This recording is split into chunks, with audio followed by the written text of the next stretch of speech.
Olá, sejam todos muito bem-vindos a mais um episódio do podcast Ponto de Encontro. Aqui você sabe que a cada episódio, muito bate-papo, muito conhecimento, muita informação, muita gente interessante. E aqui a cada episódio nós tratamos de um tema, trazemos um convidado, uma convidada especial. Então aproveita, você que está chegando aqui pela primeira vez, já segue o nosso canal. Depois desse episódio, vai lá, acompanha outros episódios. Cada episódio é um espetáculo. Tenho certeza que você não vai querer sair daqui do ponto de encontro. E aproveitando também, me segue lá nas minhas redes sociais, @AndréLuizOliveiraADV. E lembrando que o nosso podcast está lá na programação da Croma Mais TV. Acesse aí www.cromatv.com.br. Você vai ter uma programação de entretenimento, de informações muito bacana para você. E aqui hoje eu tenho uma convidada muito especial, que assim, imagina você crescer em meio à violência, à instabilidade emocional, enfrentar abandonos, lidar com dor física e emocional do silêncio, tanto o seu quanto de quem você mais ama. E mesmo assim, não desistir. Fez lembrar de você? Fez lembrar de alguém que você conhece? Uma história muito comum, principalmente aqui no Brasil, mas essa história não é brasileira. Agora imagina você atravessar continentes sem recursos, sem garantias, sem apoio e construir com as próprias mãos uma trajetória marcada por conquistas em setores que costumam ser inalcançáveis, especialmente para mulheres, ainda mais mulheres negras, imigrantes e mães solo. Deu um passado de cinzas e ergueu-se uma história de ouro. Nessa jornada, nossa personagem não apenas superou a dor, ela fez da dor o seu legado. Sua vida atravessa o mundo dos negócios, da diplomacia, da cultura e da arte. Seu olhar é estratégico, sua presença rara, sua história inegavelmente necessária.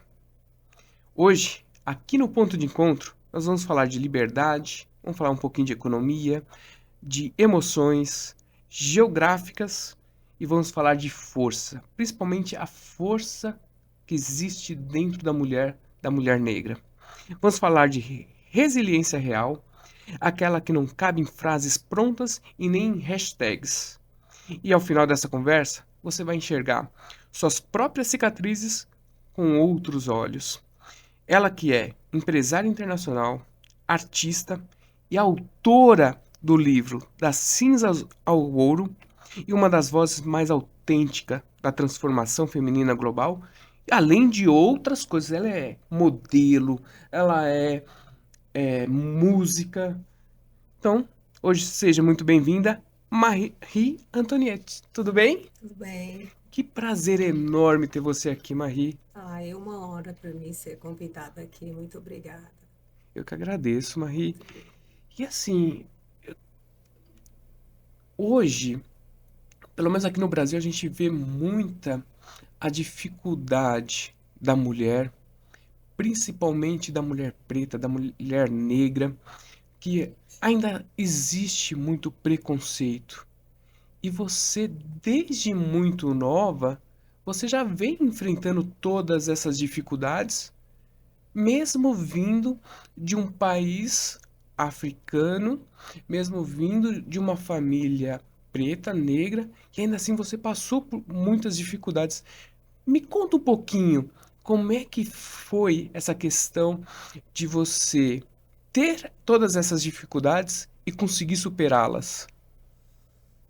É, as dificuldades me acompanharam muito ao longo da minha infância. A ironia é que a minha mãe, ela é negra, que eu sou negra. A minha Uhum, mãe é ainda mais preta do que eu, mas ela não me aceitou porque ela teve 3 filhas mais velhas que eu, que são mulatas, e ela, para ela, o sucesso significava ter filhos mulatos, uhum, sobretudo meninas, queria só mulatas, claras. Quando eu nasci, ela tentou me trocar para um outro bebê que era mais claro. E ela não queria me levar porque eu era negra. Porque ela só teve filhas claras e não aceitava ter um bebê negro. Tentou me trocar, só que a enfermeira viu. A enfermeira impediu dela trocar. A enfermeira obrigou ela a me levar. Então, ela me abandonou na casa do meu pai. Aí eu fiquei lá. Então, essa dificuldade de ser mulher negra entrou dentro da minha pele, infelizmente, desde criança. Uhum. Mas também tenho sempre, desde criança, uma força interna que me ajudava, que me acompanhava, que falava comigo. Que me lembro uma vez eu tinha 13 ou 14 anos. E as minhas irmãs são diferentes. Quando eu cheguei na casa da minha mãe, eu tinha 6 anos. Eu vi pessoas estranhas que eu não conhecia. Uhum. Porque a história é um pouco longa, né? Quando ela me abandonou com meu pai, fiquei na casa do meu pai, faminta, não comia, não me davam a comida, bebê. E as minhas irmãs, porque meu pai tinha outras filhas de outro casamento, o primeiro casamento em Cabo Verde, porque meu pai é Cabo Verde, a minha mãe é da Guiné, e a minha madrasta. Aí eles falavam que eu não era filha do meu pai porque eu era negra, porque o meu pai é mulato, de olhos claros, cabelos brancos. Então, o que que elas faziam? Elas fumavam e pegavam cigarro e apagavam no meu rosto. Aí elas falavam, se eu chorava, então eu não era filha do meu pai. Então, a tortura começou desde bebê. Sim. Então, eu sei disso porque a minha tia me contou. Quando eu tinha mina de fosfato na Guiné, passei muito estresse com o governo. Aí eu fiquei muito doente, porque peguei o vírus da zona. Tá. Passei muito mal, aí a minha tia veio me visitar. E quando ela me viu que eu não podia mais andar, ela começou a chorar. Falou: se era para morrer, você tinha morto já há muitos anos atrás. Deveria ser morta já há muitos anos atrás. Aqui você não vai morrer, pelo amor de Deus. Ela começou a rezar. Aí eu falei para minha tia depois: mas tia, por que que você fala sempre isso? Às vezes eu já te escutei, não é a primeira vez que você fala isso. Se era para morrer, já tinha sido morta. Aí a minha tia me falou: eu não conseguia te explicar, mas hoje eu vou te contar. Uhum. Quando você era bebê, a tua mãe te abandonou com teu pai. E você lá, e eles não te davam a comida. Aí a empregada do meu pai foi procurar minha tia, falou: olha, o bebê está morrendo depois de 6 meses, ela não é nutrida, não, eles dão só uma mamadeira por dia e queimavam um cigarro no meu rosto, na minha barriga, ainda tem cicatrizes que eu tratei, né? Uhum.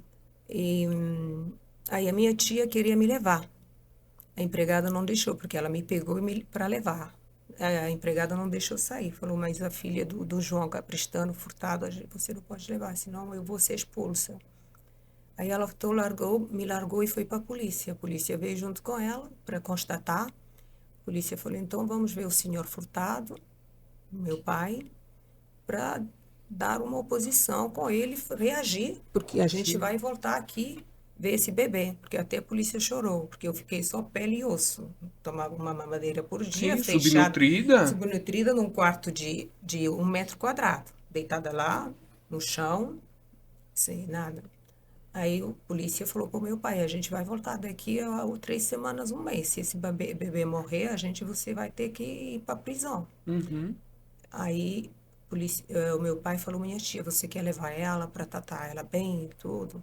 Aí a minha tia falou: sim, eu levo ela porque não tenho filha, eu tenho só um filho, eu levo ela. Eu amei ela desde que ela nasceu. Quando a sua mãe não queria levar ela, eu pedi até a sua mãe para me deixar ir com ela. Uhum. Aí o meu pai deu uma casa para ela, dava morrada para ela, da mesada, aliás, dava mesada para ela. É assim que ela me salvou da minha própria mãe, minha própria família, que me escravizaram. Sua tia, então, foi sua fada madrinha. Foi, Ela que te foi. acolheu Hum. e Salvou te várias salvou vezes, várias vezes. várias vezes. Quando a minha mãe tentou me matar também, com uma faca, fugi correndo para casa dela. Aí, E você ficou, então, assim, de tempos em tempos, indo para casa do seu pai, para casa da sua mãe, a casa da sua tia, ou seja, você nunca teve um lugar que você pudesse chamar de lar. Tive, graças a Deus, Hum, com a minha tia eu fiquei até 4 anos. Essa minha tia que me salvou, que eu chamo no livro Tia Angelina, Maria Angelina. Depois, o marido dela foi chamada para a guerra, foi chamado para a guerra e tinha que ir para uhum, outra aldeia. Aí ela me levou com o meu primo. Aí a minha avó falou para ela: você não pode levar no campo da guerra as crianças, vou ter que tirar esses bebês de você para levar para outro lugar. Aí eu tinha 4 anos, me levou para uma outra tia, que essa hum. aqui não tinha filhos. Aí eu me lembro, foi na minha infância, foi o único momento de felicidade, porque ela morava num outro lugar, numa outra província, e tinha aí um rio com cascatas d'água, né? Como é que se chama? Cachoeiras. Cachoeiras, sim. Com cachoeiras de água, eu ia sempre brincar lá. Ela nunca me bateu, ela nunca levantou a mão em cima de mim. Eu era tratada como uma princesa. Comia as frutas da árvore, brincava na rua. Eu ia sempre naquele rio me banhar. Uhum. E ela pedia para eu levar água para casa. Ela pedia, tinha uma coisa que tinha que pôr na cabeça para levar para casa. Eu pegava aquilo, depois do banho do rio, eu enchia aquilo d'água e continuava me lavando até chegar, quando eu chegava em casa já não tinha mais Não tinha mais água. água no balde. Mas ela nunca me bateu. Uhum. Então, foi os momentos que eu fiquei lá até 6 anos. Depois o meu pai mandou me pedir para eu voltar. Aí, com 6 anos, eu voltei para a casa da minha mãe, infelizmente. E aí foi muito forte. Porque ali você passou algumas dificuldades, acabou sendo escravizada pela sua própria família. Aí comecei a ver a escravidão, porque Uhum. antes não via quando eu era bebê, né? Sim. Aí quando eu cheguei, muito estranho, porque tinha gente que eu não conhecia, tinha as minhas irmãs que eram diferentes de eu, os meus dois irmãos menorzinho, e tinha pessoas dentro de casa que eu não sabia quem é, quem são, Uhum. ninguém me explicou nada, e tinha o meu padrasto, que eu pensei que fosse o meu pai. E tinha um senhor de quase 30 anos, 25, 27 anos, que estava lá quando eu passava. Me fazia assédios sexuais, me colocava o dedo. Aí eu morria de medo, de terror. Aí um dia fui dormir, estava dormindo, o meu padrasto veio, se deitou atrás de mim nu. E foi um pavor naquele quarto, naquela casa. Eu perdi a voz. Depois de tudo isso, perdi a voz, comecei a chupar o dedo, a mijar na Uhum. cama. Então, começou mesmo a sura todos os dias, porque eu mijava a cama. Sim. Então era sura todos os dias. Eu tanto que eu mijei aquela cama que ferrujou o ferro e o ferro furava o colchão e me furava a mim também. Aí eu Ah, levantava sangrada e não falava com ninguém. Eu virei autista. Não uhum. falava mais, fechava os olhos, palpava. Tinha que palpar para não cair, para não tropeçar. Então, Sim. quando eu fechava os olhos, chupando o dedo, apalpava, às vezes eu palpava num estante que tinha copos de vidros, de cristais, coisa que caiu. Aí, quando caía, levava mais sura. Entendi. Para eu acordar, para abrir os olhos, né? Aí não Uhum. podia. Então, o que que eles faziam? Botavam, porque eu começava a chupar o dedo, fechava os olhos. Então, eles colocavam uma malagueta no meu dedo quando eu dormia. Aí, quando eu acordava, o Ia dedo colocar o estava dedo. Tava cheio de pimenta. cheio de pimenta.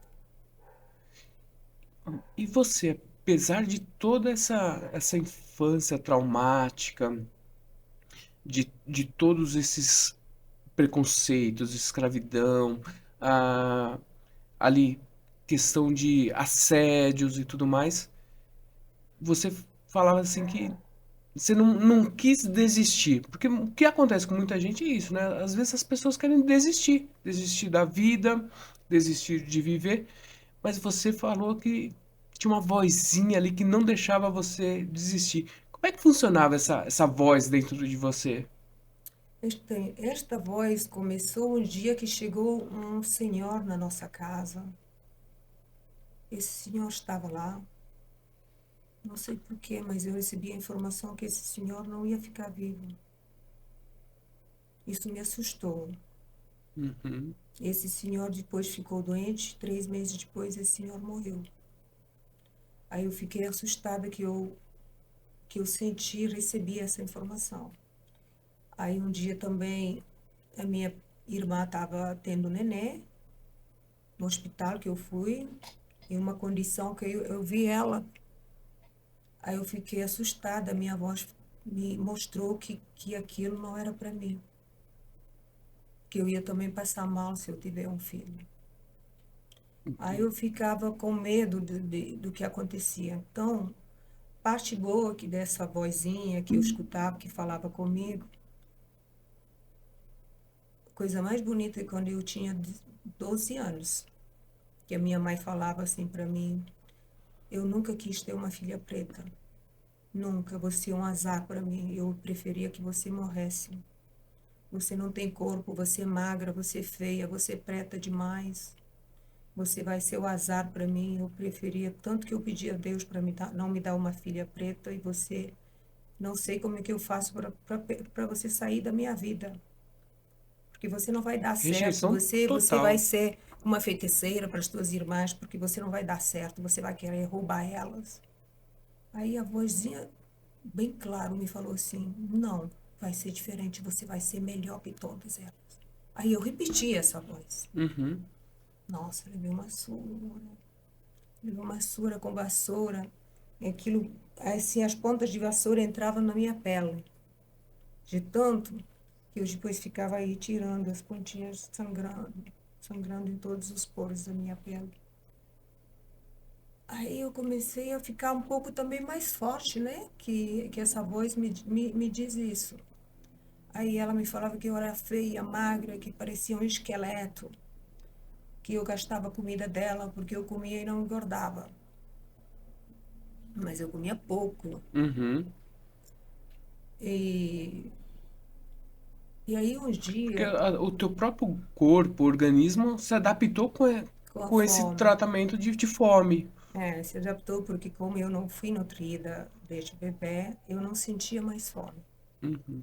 Mas o pior, um dia eu tinha 12 anos, ela me mandou cozinhar. Como é que eu vou cozinhar? Eu nunca cozinhei, não sei cozinhar. A gente tinha empregada que cozinhava. Esse dia ela me mandou cozinhar. Eu fiz o que eu pensei. Peguei cebola, alho, vinagre. Foi horrível. Chegou a hora de comer, ela viu que aquilo não era para comer, tinha muito vinagre. E eu, já que não comia, não sabia nem gosto, não sentia nem sequer gosto de comida. Uhum. Ela me fez comer comida de 10 pessoas. Encheu um Nossa. negócio de comida. Com um fio elétrico. Quando eu ficava com dor, não aguentava mais comer, me batia. E tinha que comer. Passei tão mal. E depois disso, não, eu tenho pavor de comida. Quando eu vejo, se eu for no restaurante, até hoje em dia, que Uhum. eles me trazem comida de muita De qualidade, quantidade. o meu corpo já rejeitava na hora. Não podia mais, não posso mais comer. Uhum.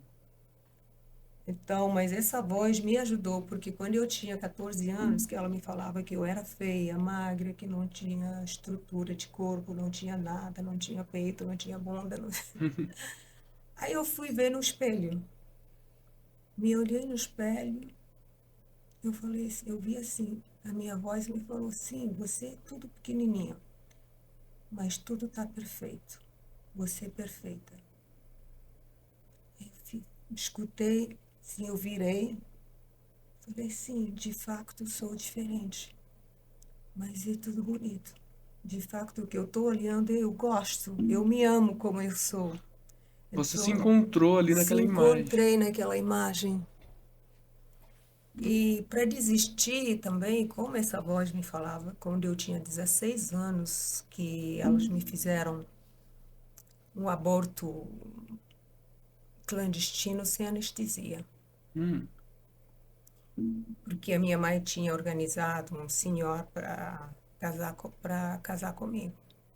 Porque eu não conseguia estudar, por causa de tanto maltrato, chegava na escola, não conseguia concentrar, com medo de voltar para casa para apanhar. Sim. Então eu fugia das aulas, ia na aulas de dança, de teatro, de canto, Então eu faltava muita aula. Então no final do ano eu chegava com resultados mediocres. Que eu faltava sempre a aula de química e a física. O resto estava bom, mas a química e a física eu não gostava, então eu faltava. Então, preferia ir no Centro Cultural Francês para fazer a música, no Instituto da Arte para fazer a dança clássica. E eu Uhum. me sentia muito feliz com a arte. E então eu apanhava porque quando a nota chegava em casa, então eu apanhava, então e não conseguia concentrar para estudar. Aí eu basculei, não sei, basculei, troquei Tá. para concentrar na arte que me dava mais felicidade. Era o meu momento de fugir para a organização da minha Uhum. felicidade. E também fazia roupas, cortava as roupas e transformava em malas, em jeans que eu mudava e fazia tudo isso. Aí elas pegavam tudo aquilo e falavam que eu trazia lixo para casa. Pegavam tudo e jogavam fora. Todo o meu Todo o teu trabalho ali todo de meu trabalho de artista, artista. de amor que tinha para Sim. aquilo, então eles jogavam fora. Mas eu não desisti, porque quando eu quis fazer uma tentativa de morte depois daquele aborto, porque como eu não quis ficar com esse senhor que a minha mãe tinha organizado, e ele me seguia até o dia que ele me tirou de uma discoteca, veio atrás de mim, falou que a minha mãe estava passando mal, que era para ir sair, era no dia de carnaval. Aí ele me levou, me falou, eu vou te levar para casa da tua mãe. Eu vi que ele estava no caminho errado. Aí eu falava, por que que onde você está me levando? Nossa casa não é nessa direção. Aí ele me levou para a casa dele, me estrupou. Aí eu saí de lá desesperada, sabe? Você se sente mesmo que você já não serve mais para nada, que você perdeu tudo. É Uhum. um nojo que você fica de você. É um nojo que dói e cheira na tua alma. Fede. Aí eu saí de lá. O pior é que eu fiquei grávida, porque eu era virgem, nunca tinha saído com homem. E aí a minha mãe me falou, você agora tá grávida, tem que casar com ele. Eu falei, de jeito nenhum, não vou casar com ele. Ele tinha comprado carro para minha mãe, um senhor que tinha dinheiro. Uhum.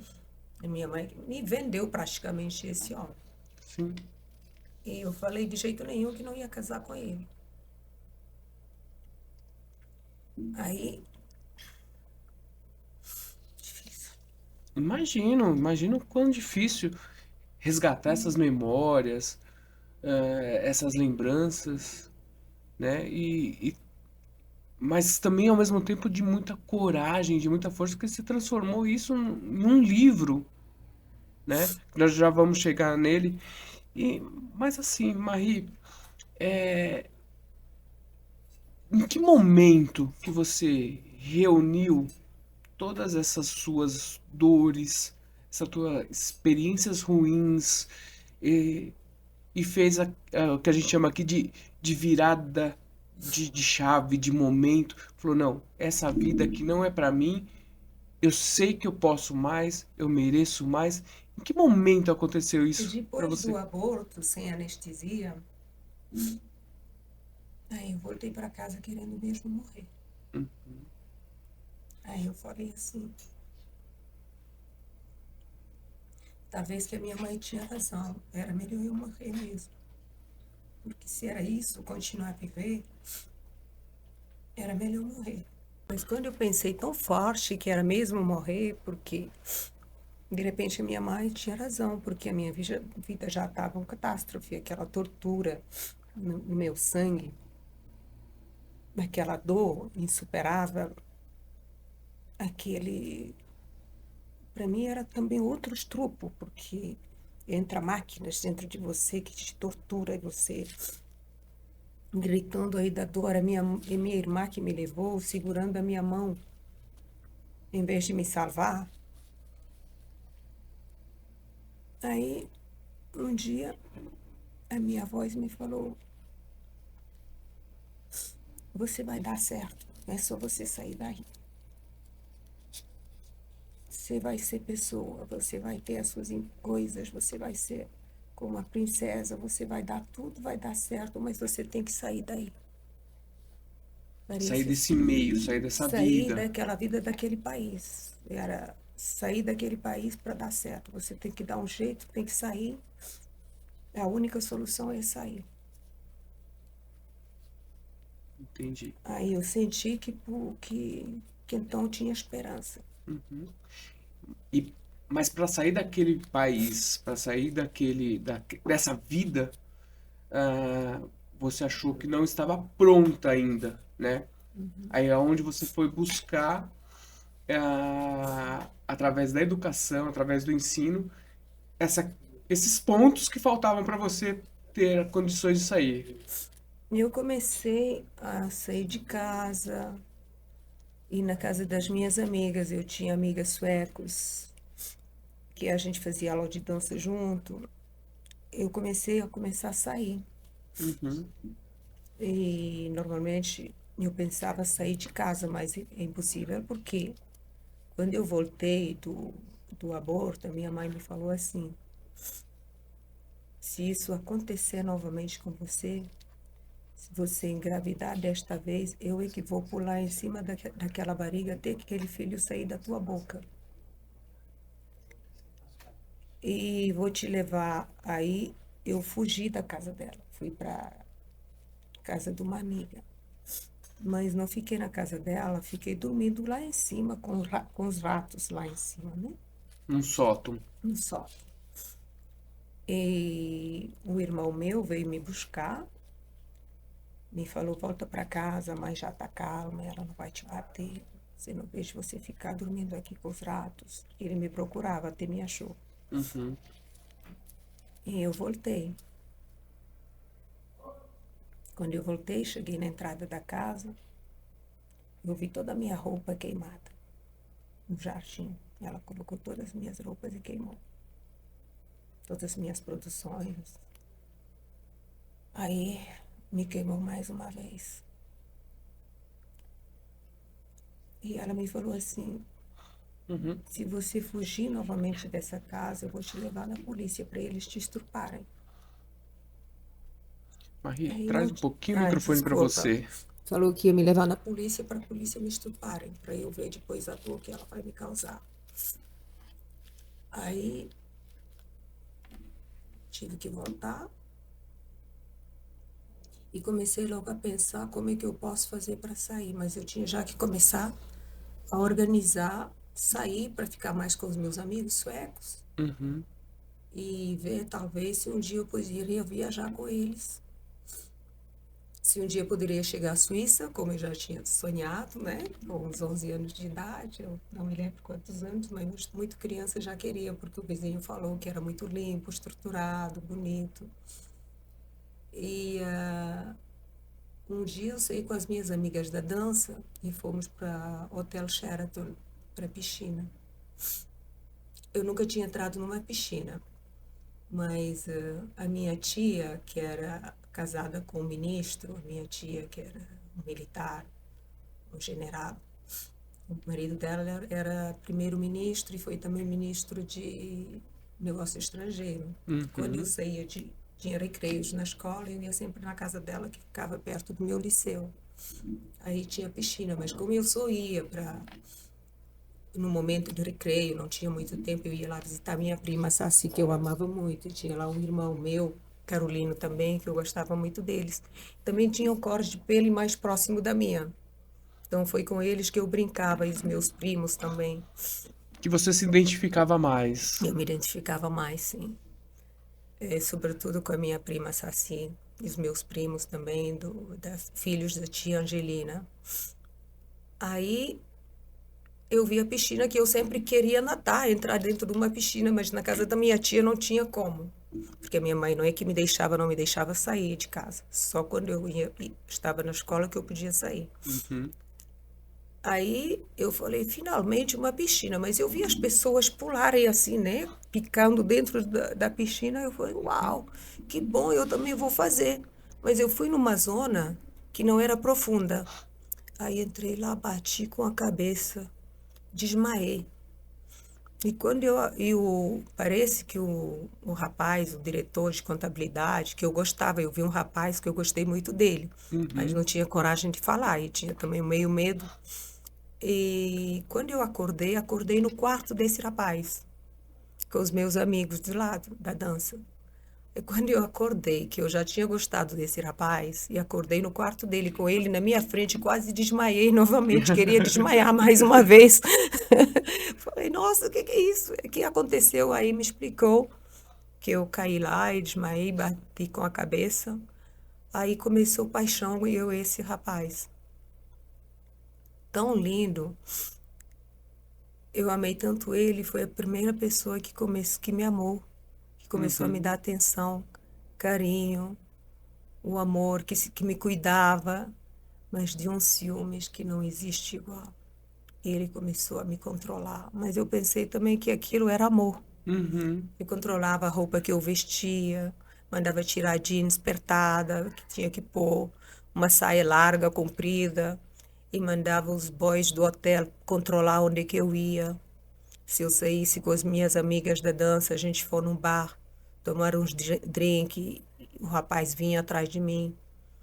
O Eduardo, ele se chama Eduardo, não deixa, ele sabe que você tá cá. Aí, às vezes, eu fugia com a minha amiga para ir na discoteca. Aí tinha ele já chegando, sabendo, eu saía correndo para voltar para casa. Então, ele me seguia, mas quando eu conheci ele, depois ele falou que ia voltar para Portugal. Aí eu falei para ele, mas como é que eu faço? Se eu ficar aqui sozinha, eu vou me matar, porque eu não aguento mais o sofrimento. Aí ele me falou, não, eu vou te levar. Não desta vez, mas eu vou te levar. Ele me falou, dá o teu passaporte. E eu não tinha passaporte, pedi a minha mãe para me ajudar a fazer passaporte. Uhum. Ela fez porque ela queria me mandar para Cuba para estudar na Cuba. Tá. E eu não queria, porque a minha cabeça tinha Suíça. Uhum. E eu não queria ir para Cuba estudar. E não queria mais estudar, porque eu sabia que não conseguia concentrar. Então eu sabia que ia perder tempo, eu queria continuar a fazer arte. Mas eu fazia isso escondido, não fazia isso escondido, porque eles pensavam que eu estava na escola, mas eu estava no Instituto da Arte. E esse rapaz, quando meu passaporte, a minha mãe me ajudou e fiz o meu passaporte, ele pegou meu passaporte e botou o visto. Pra ir pra Eu, Portugal. para ir para Portugal, porque ele era o melhor amigo dele, era embaixador de Portugal. Eu tive essa sorte que eu fiz o visto, e era uma sorte enorme, porque naquela Uhum. época conseguir visto, tinha que ter um emprego, tinha que ter salário, eu só tinha 17 anos. E foi Menor de uma idade. menor de idade. Graças a Deus consegui esse visto, mas não podia viajar, tinha que esperar ter 18 anos. Sim. Então, e falei também para o meu pai que eu ia viajar com esse português, que eu estava apaixonada por ele. Meu pai não quis, meu pai falou que ele é só um simples contabilista que não tinha dinheiro para sustentar a minha escola e tudo, que ele ia me mandar para Boston, que ele tem um filho lá. Eu acho que é esse filho que segurava o dinheiro do meu pai, porque meu pai era muito bem sucedido, Uhum. Um foi empresário de empresário de sucesso. sucesso. Aí me De mandou, certa forma, Marie, pelo que eu vejo você contar, sua família era para ser uma família estruturada, sim, com condição razoável. sim, sim. Da Sim. parte do meu pai, sim. Da parte da minha mãe, não. Mas Uhum. meu pai dava tudo para minha mãe. Tinha uma casa bem, a gente morava numa mansão com Uhum. jardim. A gente sempre viveu bem. Sim. E o meu pai não quis, ele me levou para a embaixada dos Estados Unidos para pegar visto para ir para. Me apresentou o embaixador mandou ir no outro dia com o passaporte para pegar visto. Só que no dia seguinte, quando eu cheguei lá para pegar o visto, Hum. eu não podia falar com meu pai, não queria. Mas quando eu cheguei lá para pegar o visto, aí eu falei para o senhor, eu não quero. Ele falou, o quê? Você não quer visto para os Estados Unidos? Eu falei, não. Ele falou, por quê? Eu falei, porque o meu pai é que quer. Eu tenho namorado, eu quero ir para Portugal atrás do meu namorado. o homem ficou assustado. Mas ainda Sim, bem que ele não falou nada para o meu pai. Mas eu deixei o meu pai pensar que eu ia pegar o visto. Eu falei que ia sim. Mas eu cheguei lá, recusei o visto. E quando eu recusei o visto, dei o passaporte para o meu namorado e ele fez o visto para mim. E a minha mãe me inscreveu para ir para Cuba. Aí eu fui, me mandaram fazer, tirar sangue, para fazer análise de sangue, dar o resultado para levar no instituto e tudo. Aí eu não fui levar nenhum os papéis para poder pegar esse visto. Porque eu não queria de jeito nenhum ir para Cuba. Então, quando meu namorado fez o visto, eu completei 18 anos, eu fugi, fui embora. Não despedi do meu pai, dei um abraço à minha mãe e fui-me embora. Fugi de lá. e aí que você chega em Portugal. Mas assim, também foi por conta desse namorado que você começou a escrever ali alguns poemas. Não, eu Não. comecei a escrever poemas quando eu tinha 14, não, 15 anos, 15 anos. Tinha um rapaz que gostava muito de mim, eu também gostava dele, que se chamava Uhum, Gabu. Mas eu nunca tive um namorado e tinha de fato medo dos homens, porque a minha mãe falava sempre dentro de casa. Quando eu comecei a menstruar, na primeira vez, eu tinha dor de barriga. Eu falei para ela, eu estou com muita dor de barriga. Eu acho que eu tinha 13 anos. Ela me falou assim, veja lá, se você mexer com o homem, eu piso em cima da a barriga, vai crescer, não vai para a costa, vem para frente, e eu vou achar, vou ver. Aí ela falou, e se ficar grávida, eu pulo em cima até aquele filho sair de boca. E era a conversa dela de reto. uhum, Então, eu ficava com medo de homem. sim. Mas eu gostava muito desse rapaz. E eu ia sempre na casa dele. A irmã dele era casada com um ministro. Era casada com um ministro. Eles tinham casa muito bonita, com jardins muito bonitos. Então, e ficava perto do meu liceu. Aí eu ia sempre lá. E eles todos gostavam muito de mim, eu me sentia livre também. Ou eu ia naquela casa ou ia na casa da minha tia. E, e eu e ele querendo me beijar, eu não conseguia porque eu tinha medo. Eu tinha medo e Uhum. pensava que com o beijo já eu podia ficar grávida. Então, sotejar o namorado, eu pensei, porque nunca me explicou também a minha mãe, nada. Então, Uhum. eu ficava com medo dele, mas eu escrevia o que eu sentia por ele, fazia poemas, escrevia aquilo escondido no meu diário escondido. Aí um dia minha mãe descobriu esse diário e rasgou tudo e me bateu tanto. Aí eu parei de escrever na África. Entendi. E deixei o namorado porque não, ele é que me deixou, porque ele me falou assim, você com tanto medo da tua mãe, eu sou um pouco mais velho de que você, eu preciso namorar. E como você não quer namorar comigo, porque Uhum. você tem medo da tua mãe, então fica aí com a tua mãe até quando ultrapassar esse medo. Eu fiquei muito triste. Fiquei Imagino. muito, muito triste porque ele me largou. Aí eu comecei também a pensar, de repente, ele me largou porque eu não tinha forma no corpo, porque as minhas irmãs eram mais fortes, tinham Uhum. bunda, tinham coxa, tinham corpo bem desenvolvido, e eu não tinha.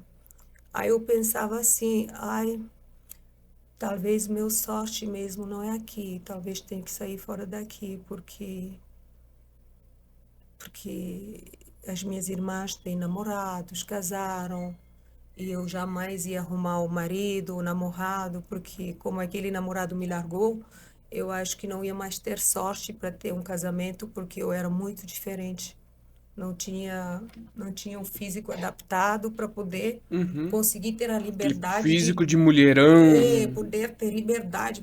Para mim, casamento para mim era uma liberdade, que Sim. as minhas irmãs já não moravam mais com a gente, então elas estavam livres, estavam felizes. Aí eu pensava, talvez eu deveria também arrumar um namorado e marido para poder sair fora de casa para ter liberdade. Uhum. Mas aí eu também ficava com a dúvida que eu jamais ia arrumar o namorado. Depois, quando eu tinha 15 anos, quando ele me largou. Só que tive sorte de depois encontrar o português com 17 anos. 17. Aí você foi pra Portugal, na verdade, atrás dele, do namorado. Sim, fui atrás dele do E namorado. por que que não deu certo? Porque em Ah, Portugal você ficou pouquíssimo tempo. muito pouco, mas por quê? Porque, primeira surpresa, ele não veio me pegar no aeroporto. Olha só, ele combinou, mas não apareceu. Não apareceu.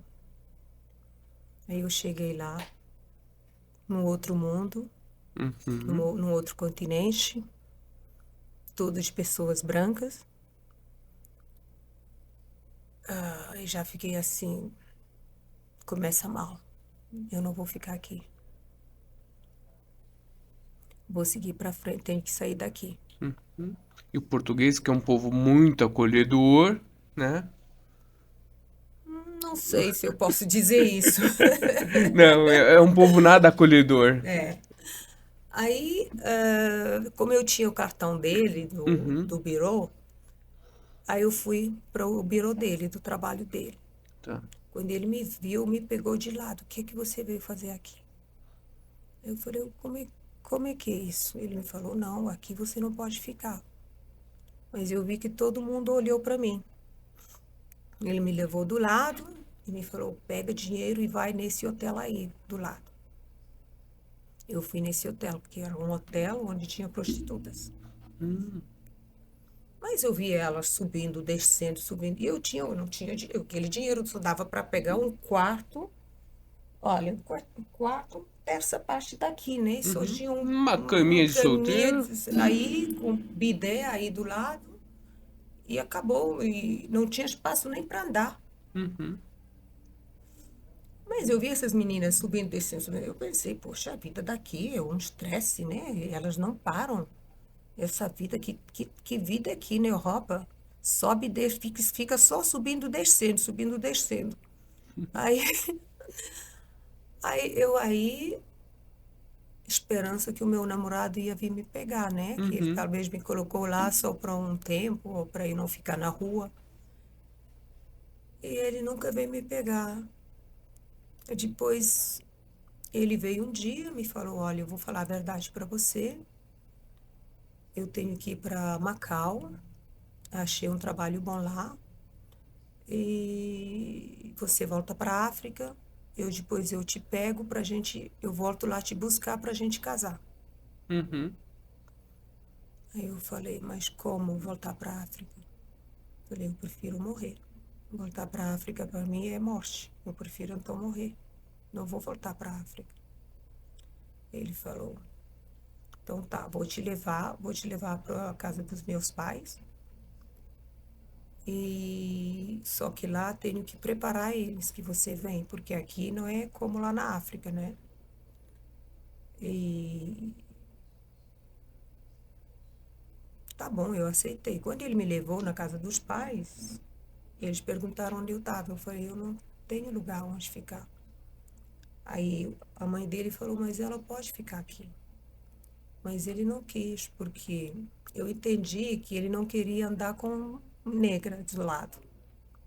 A Entendi. África era bom, mas em Portugal nunca ia certo para ele. Uhum. Aí eu entendi que tinha que dar uma volta para conseguir sair de lá. Não sei onde ir, mas Portugal eu não queria ficar, não me sentia. A minha voz interna não aceitou Portugal. E você já tinha aquele desejo, aquela Tinha, imagem de ir pra Suíça. já tinha. Aí, por azar, um dia estava lá fui ver uma amiga, que eu tinha uma vez na África emprestado um vestido, o único vestido que a minha mãe me tinha comprado na Inglaterra. O único vestido que ela me ofereceu. Mas o vestido era largo demais para mim, porque era um vestido small, mas eu era mais que extra small. Eu acho que eu tinha uns 42 quilos, era esquelético. E esse vestido era grande para mim. Quando essa amiga me pediu para emprestar o vestido, eu emprestei o vestido. Uhum. Só que ela foi numa festa onde a minha mãe também foi naquela festa. Deus me Ai. livre. Quando a minha mãe voltou da festa, Eu estava dormindo. Ela às vezes me acordava 4 horas de madrugada. Ou porque eu mijei na cama para me bater, mas esse dia me acordou com tapa, com fios elétricos, que tem ainda cicatriz aqui, né? Esses fios têm arame na ponta, né? Aham. Tem, como é que se chama isso? Tem isso daqui, né? Sim. Ferro, cobre. Ferro, na ponta. Quando batia, aquilo virava e arrancava pedaço. Sim. Me bateu tanto. Eu não sei porque ela falou, como é que você, desgraciada, foi emprestar o meu vestido que eu te comprei? Você não tem valor das coisas. Aí um dia em Portugal eu encontrei ela na rua. Aí ela me falou, vem aqui, vem comigo e tudo. Eu entrei no carro dela. E aí encontramos um rapaz que estava afim de mim na Guiné. Um dia que eu estava esperando a minha mãe para ir fazer o meu passaporte. Esse era já um senhor. Ele veio, já tinha 17 anos, o meu namorado já tinha ido para Portugal. Aí eu via ele. Aí quando ele me viu, ele veio e me falou, eu estava esperando a minha mãe na esplanada e me falou, posso sentar, menina linda? Aí eu falei, não. Ele falou, por quê? Eu falei, olha, porque eu estou à espera da minha mãe e eu acho que não é uma boa ideia você sentar aqui. Ele falou, vem cá, querida, eu vou sentar porque a mesa não é sua. A mesa é da esplanada. É para todos e eu vou sentar. Aí eu gostei até da coragem dele. Aí ele falou, Atitude. de atitude dele. Ele falou, eu sou o melhor amigo, primo do Fernando, o Nando, que era namorado de uma amiga minha. Ele falou, de repente a gente pode sair junto com a tua amiga, eu sei que ela é tua amiga. Eu falei, sim, a Sandra é minha amiga. Ele falou, então a gente pode ir na discoteca juntas. Aí chegou a minha mãe. Minha mãe, por que você está fazendo com esse preto aí que não vai te levar em lugar nenhum? Fora daqui. Aí eu fiquei assim, sem palavra, e ele levantou e foi embora. E a minha mãe foi atrás dele, ameaçando ele. Olha. Ameaçou ele e ele nunca mais me procurou. Mas quando eu estava em Portugal, que eu encontrei essa minha amiga que eu tinha emprestado o vestido, encontramos ele atravessando a rua. Aí ele, mas João, você tá aí, tudo, entra aqui, tudo. Aí entrou e falou, voltamos a conversa se a gente procura um lugar para ela ficar, porque ela não tem onde ficar. Mas antes disso, um irmão meu que se chama Carolino, ele descobriu que eu estava morando nesse lugar. Nesse lugar que eu morava, eu não comia. Eu comia 1 dúzia de castanhas por dia. Tinha dinheiro só, eu comia só uma dúzia, 12 Sim, castanhas. o que dava para O que dava comprar. para comprar. Eu comia só isso. Meu irmão me procurou lá e me levou na casa numa namorada de um tio que tinha um bebê, menino, para eu cuidar, para eu trabalhar. Mas eu aceitei porque queria estar num lugar, numa casa.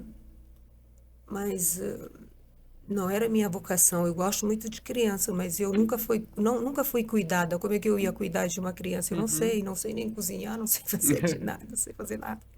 Sei dançar, sei cantar, mas isso eu não sabia. A senhora não gostou porque eu não cozinhava bem, não mudava a fralda para bebê e nem sequer sabia. Ela não me ensinou também. Aí ela me expulsou. Quando ela me expulsou, eu fiquei na rua. E sorte que eu tive, eu falei, se eu pedir para ela me deixar minha mala, porque eu não tinha onde ir. Eu fiquei na rua. A sorte, eu encontrei essa amiga que eu tinha emprestado o vestido. Aí ela falou, e encontramos esse senhor que sentou na esplanada que queria falar comigo. Sim. E ele ficou longe porque a minha mãe tinha ameaçado ele. Aí encontramos ele na rua, aí em Lisboa. Aí ele falou, vamos pegar a mala dela porque ela não tem onde ir. Vamos ver se a gente dá, eu tô vendo se eu dou um jeito para arrumar um lugar para ela morar. Aí ele falou, como ela não tem onde ir? Não, não tem. O namorado abandonou ela e ela tá aqui. A senhora botou ela fora de casa. Aí ele me falou, vamos então para minha casa. Fiquei com medo, mas Eu falei, se é a única solução. Uhum. Aí eu fui para casa dele, casa muito bonita. Me deu um quarto para dormir. Mas o pavor dentro dessa casa que eu tinha naquele dia, eu falei, bom, como é que eu vou fazer aqui? Pensei assim, que ele ia me estrupar. Aí eu falei, em vez de ele me estrupar, eu vou já me entregar a ele, para não ser uma violência. Uhum. Porque eu pensei que era assim que os homens atuavam, que Esse era o estranho. padrão do homem. Sim. Aí eu fui tomar um banho, me ajeitei. Aí eu fui com toalha no quarto dele, onde ele estava lendo um livro. Eu tirei a toalha e fiquei aí tremendo. Aí ele me falou, o que que é isso? Eu falei, não sei, você não quer fazer amor comigo? Ele falou, não, eu sou casado. Vai vestir e fica tranquila. Aqui ninguém vai te fazer mal. Aí eu fiquei assim. Fiquei Opa, assim, peraí, alguma coisa uma diferente. coisa diferente, bem diferente. Uau. Aí eu fiquei, isso acontece também, porque eu pensei, ele não é meu namorado, mas talvez, como ele gostava muito de mim, como Uhum. aquele rapaz que queria casar comigo, como eu não quis, me estrupou, eu pensei que também esse ia fazer a mesma coisa. Sim. Aí eu preferi, em vez de ser atacada, já para ir numa atmosfera mais leve. Aí eu fiquei assim, admirando ele. Aí ele me levou para, me apresentou um cunhado dele. E esse cunhado dele, ele estava viajando, o cunhado dele me falou: Você vai vir trabalhar comigo, ser meu assistente. Eu vou pedir. Ele trabalhava no banco, mas Uhum. ele ia para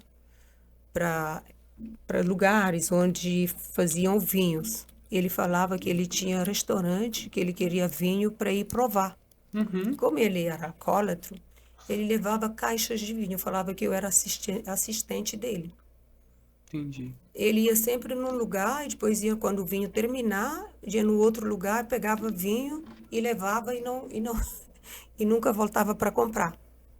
Aí sim ele pegava vinhos de graça. Sim.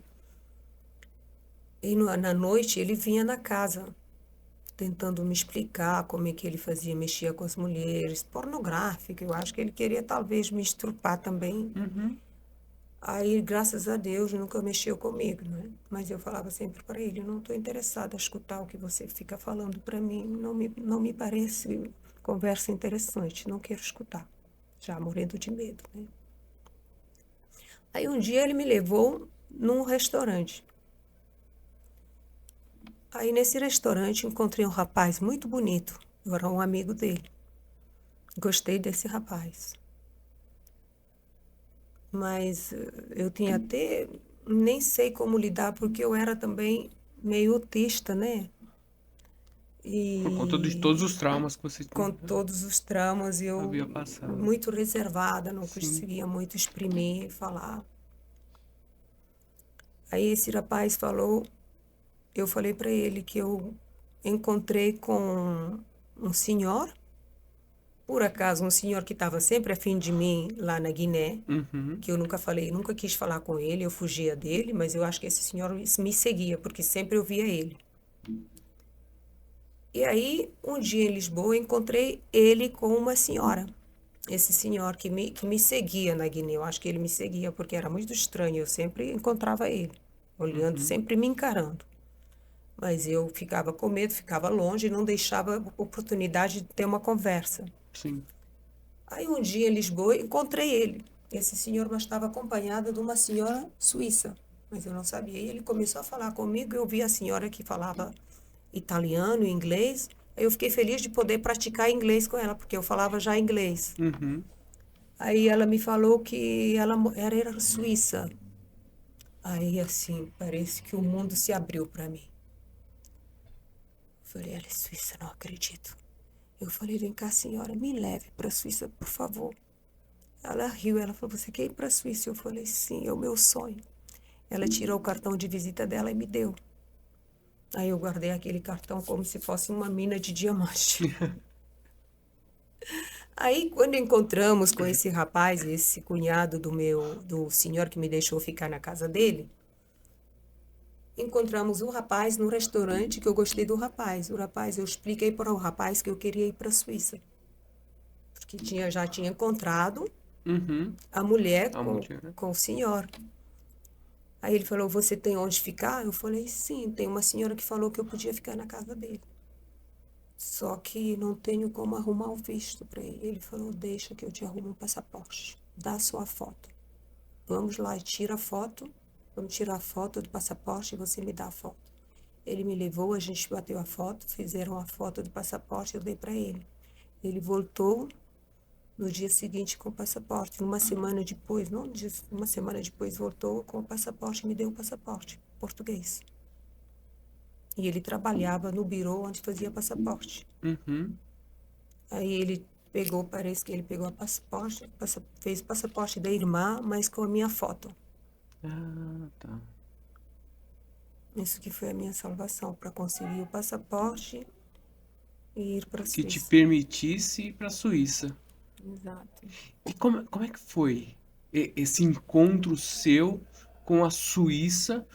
Porque era um lugar ali que você via nas fotos, que estava ali na sua imaginação. Você então chegava ali pela primeira vez. Como é que foi essa primeira impressão? Olha, eu acho que quando eu tinha 8 anos,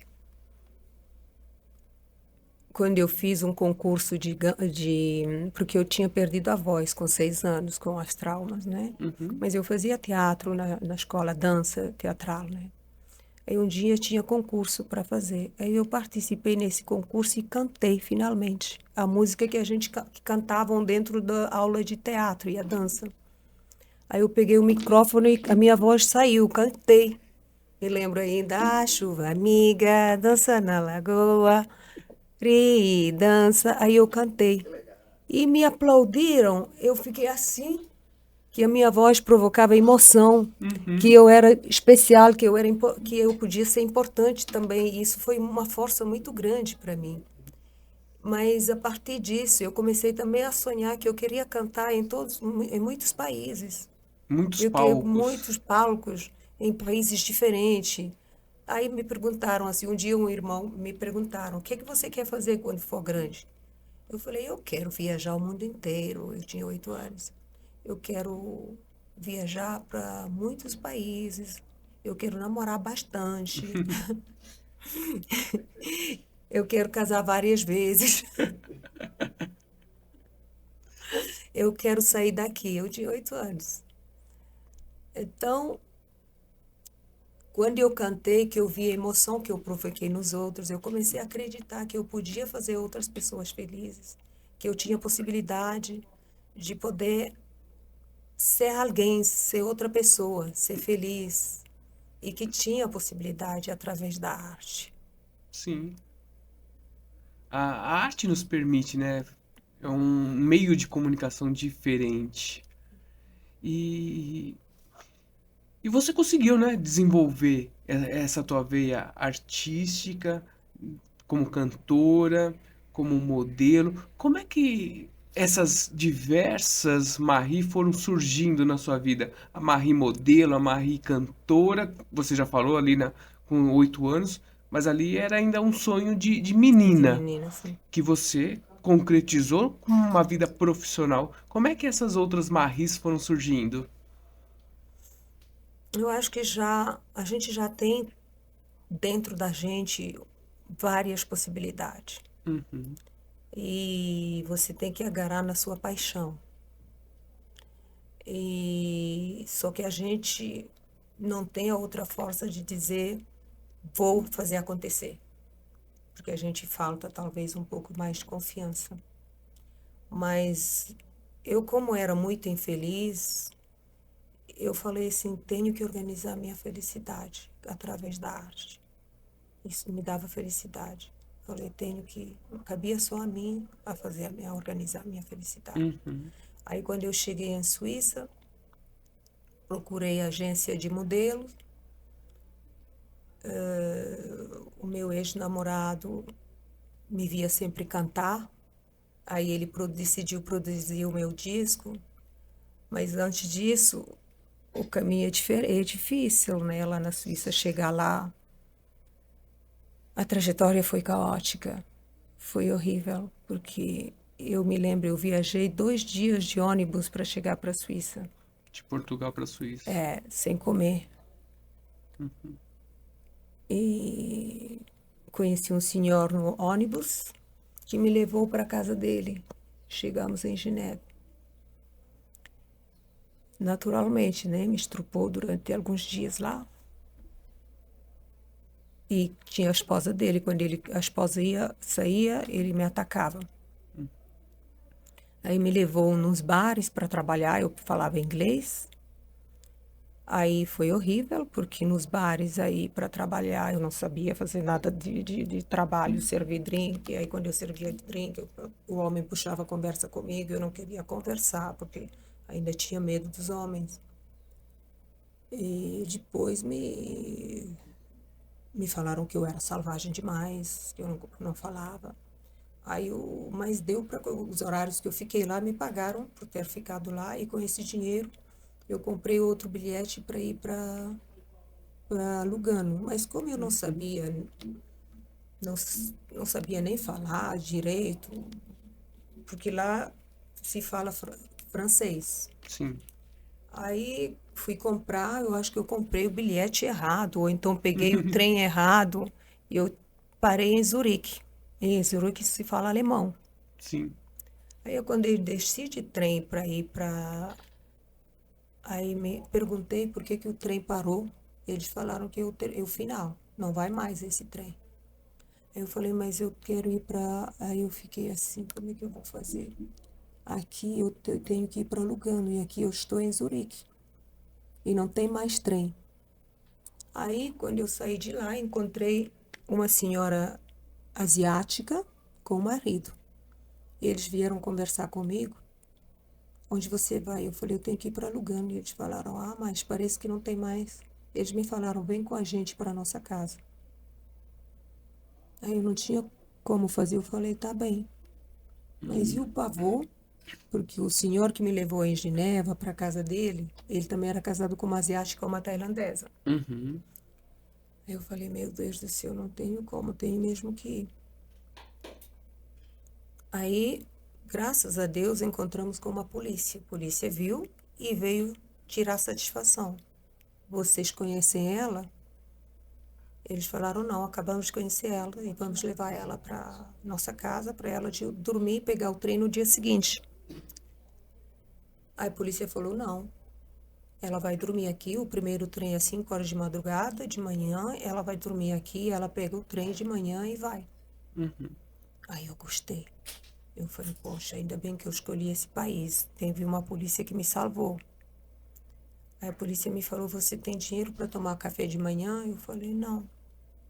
Eu tinha escudo, que não se trocar o escudo para franco suíço, que é o dinheiro mais pesado do mundo, não, Sim. não dava para nada. Aí ele tirou 10 francos suíços e me deu para tomar café de manhã no dia seguinte. Aí ele me levou, me pagou o jantar lá pagou uma coisinha para eu comer lá na estação de trem. Depois me colocaram num lugar para dormir. Esse lugar é um espaço onde pessoas que não têm onde dormir ou que perderam o trem, ou se a gente fica sentado aí, esperar ou dormir no chão, ou ficar sentado aí, esperar o seu trem para pegar no horário certo. E tinha lá pessoas com cachorro, pessoas mais com filhos. Aí eu sentei lá até 5 horas de madrugada. O dinheiro que ele me deu para comprar um croissant. Aí o policial me tinha dito se eu tinha lugar onde ficar. Eu mostrei o cartão daquela senhora que eu tinha conhecido em Lisboa, que é a Uhum. Fabiola. Aí a polícia ligou para ela e falou para ela que eu ia chegar no dia seguinte, tal horário, para ir me pegar na estação. Aí ela falou, não tem problema, eu vou estar lá pegar ela. Aí já estava tudo organizado, né? Sim. Falaram em inglês porque a polícia, ela falava inglês e italiano, mas não falava o alemão. Então eu entendi, deu para entender. E graças a Deus que eu já sabia falar inglês, graças às minhas amigas. Eu estudei na Guiné inglês, mas eu também tinha amigas suecas com qual eu praticava o meu inglês. Uhum. E lá eu consegui ir para casa dessa amiga. Graças a Deus, quando eu cheguei, ela me tratou bem, me deu um quarto para eu dormir. Aí eu comecei a procurar o trabalho. Eu me lembro que esse João que me tinha deixado na casa dele em Portugal me tinha avisado também, me falou: "Você é muito bonita." Uau, eu fiquei assim, que bom, né? Que não é o meu namorado me fala que eu sou bonita. E me falou: "Quando você chegar na Suíça, o primeiro dia eu entendo que você vai repousar, mas segundo dia sai na rua para procurar trabalho. Segundo dia você sai procurar trabalho até achar." É isso que eu fiz. Foi atrás de trabalho no segundo dia.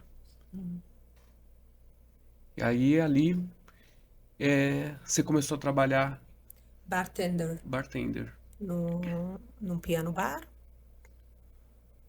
mas não foi fácil porque eu não comunicava. Com medo dos homens, eu andava de cara fechada. Aí o patrão começava a falar: "Você tem que dar um sorriso, tem que comunicar, você fala inglês, não pode servir as pessoas de cara fechada."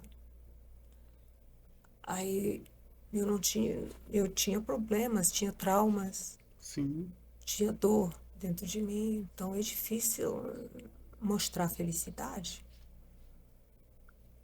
Aí um dia entrou lá uma modelo linda, polonesa, de olhos azuis, linda, de cabelo loiro, comprido até na costa, magrinha. Ela gostou de mim e falou: "Nossa, você dá para ser modelo. Você é linda, você pode desfilar comigo.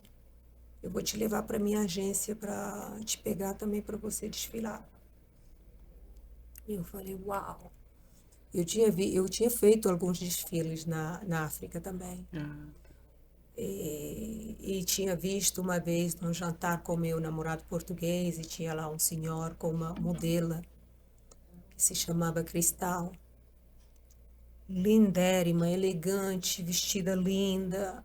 Ela me deu assim uma esperança. Eu falei: "Um dia eu quero ser como ela." Mas a minha tia também, que era casada com o ministro, muito aristocrática, muito elegante, fina, bonita, que ela é muito parecida comigo, ela também me fazia sonhar. Eu falava: "Eu quero ser uma lady como ela." Então eu tinha já referências. Aí esse sonho começou a realizar, ser modelo como essa modelo que eu tinha visto no restaurante. Eu falei: "Eu quero ser assim, top de moda como ela." Quero... Aí eu comecei a desfilar com ela, com a agência.